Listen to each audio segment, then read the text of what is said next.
এইগুলি ছিল আমার টিচার্স ডের গিফট। সেদিন ওদের জন্য বাড়িতে একটু আধটু রান্নাও হয়েছিল। চলুন আর বেশি দেরি না করে দেখা যাক যে ওই গিফটগুলির মধ্যে ঠিক কী কী আছে। বাহ, এই গিফটটা তো খুব সুন্দর দেখতে, কি সুন্দর কালার! এই ইয়েলো কালারের উপর 5টি আবার প্রদীপও রয়েছে।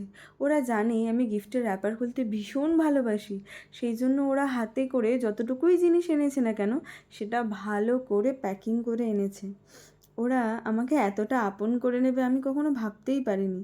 ওরা যেমন আমার জন্য গিফটও এনেছে, আবার মনে করে চকলেটও এনেছে। সবথেকে যে ছোট্ট পুচকু যে গিফটটা এনেছে সেটা আমার এই মৌসুমিদিই খুলেছে। যাই হোক, অনেক দেরি হয়ে গেছে, ওদের খিদেও পেয়ে গেছে। চলুন তাড়াতাড়ি করে ওদের খাবার দিয়ে দিই। আজকে দেখি খাবারে ঠিক কী কী আছে। আজকে হয়েছিল কষা কষা মাটন আর তার সাথে লুচি।